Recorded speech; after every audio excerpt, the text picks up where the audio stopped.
created by Mindsticks Foundation Trust. Hello students, and welcome to today's explainer. Today, we're going to completely master the concept of slope. Here is exactly what we will cover. First, the concept of slope itself. Second, calculating the slope formula. Third, angles and parallel lines. Fourth, slopes of the axes. And finally, solving geometry problems. Let's dive right in. Section 1. The concept of slope. We're going to begin by translating a very common real-world experience into the language of coordinate geometry. Think about walking on a perfectly flat road. You don't need to exert much effort, right? But, as you definitely know from everyday life, when you are climbing up a physical hill or a steep ramp, you have to exert significantly more effort. In science, we learn this is because you're working against gravitational force. Now, what is really fascinating about this is how we translate that physical steepness into mathematics. Just as you experience that incline in the real world, in coordinate geometry, the slope is the exact mathematical measure of that steepness on an x and y plane. It literally tells us how fast a line is rising or falling. Section 2. Calculating the slope formula. Now, let us look at how we can calculate the steepness precisely using our geometric coordinates. By taking various points on a single straight line, a really beautiful mathematical pattern emerges. Let's take point C and point E. If we subtract the y-coordinates, that is 7 minus 1, giving us 6, and then divide that by the difference in the x-coordinates, which is 6 minus 2, giving us 4, we get a ratio of 6/4. And that simplifies perfectly to 3/2. Now let's look at the next calculation. If we take two completely different points on that exact same line, point A and point D, and perform the exact same calculation, the ratio comes out to 9/6. And what does that simplify to? Exactly, 3/2 again. Even if we reverse the order of the points, the negative signs simply cancel out, and we still arrive at 3/2. The ratio is always perfectly constant. This observation brilliantly illustrates our core rule. Remember this fundamental definition, students? For absolutely any 2 points on a line, let's call them x1, y1, and x2, y2, this constant ratio of the change in y over the change in x is formally defined as the slope of the line. We generally represent this slope with the lowercase letter m. So, m equals y2 minus y1 divided by x2 minus x1. This simple, elegant formula is literally the key that unlocks coordinate geometry. Section 3. Angles and parallel lines. Next, we are going to connect our coordinate geometry formula directly to the principles of trigonometry. Notice how a line intersecting the x-axis creates an angle. We will call this angle theta, and it's measured with the positive direction of that x-axis. Now think back to your basic trigonometry. The tangent ratio, tan theta, is the opposite side over the adjacent side of a right-angled triangle.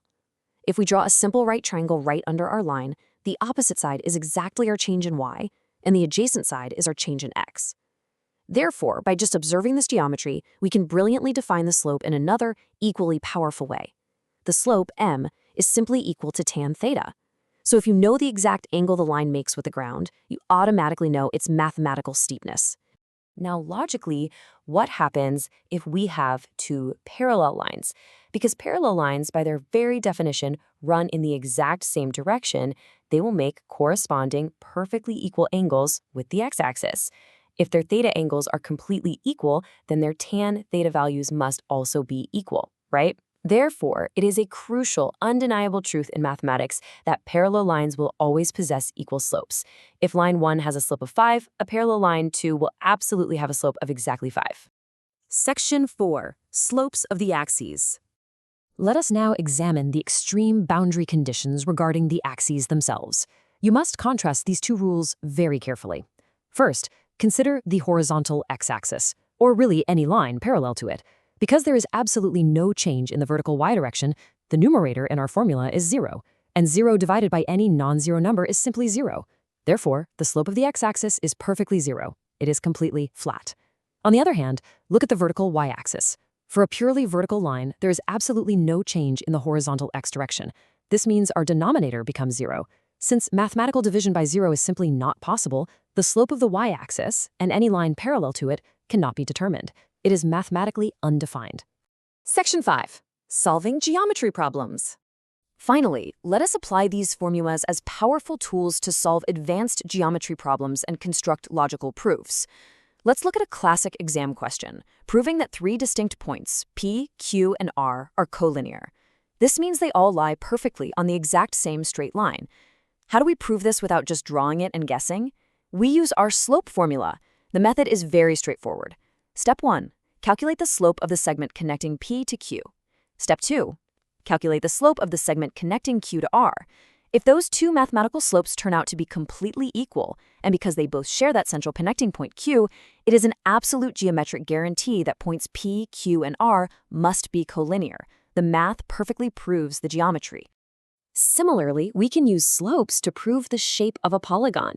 Suppose you are given the four corner coordinates of a quadrilateral ABCD, and you are asked to prove it is a parallelogram. You absolutely do not need a protractor for this. By methodically calculating the slopes of all four straight sides, AB, BC, CD, and DA, you can effortlessly prove its identity.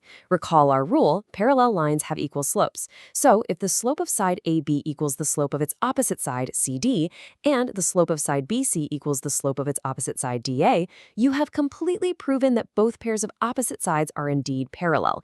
Therefore, the shape is definitively a parallelogram. And that brings us to the end of our foundational journey today. We've seen how a physical hill translates into a powerful mathematical formula. But I want to leave you with this final, challenging thought from your problem set to really test your newfound mastery. If equal opposite slopes prove a shape is a parallelogram, how would you use slopes to go one step further and logically prove that a given quadrilateral is specifically a rectangle? Hint: think carefully about what makes a rectangle's corners unique and how the slopes of perpendicular, intersecting lines might relate to one another mathematically. Keep exploring, students, and thank you so much for joining me in this explainer today.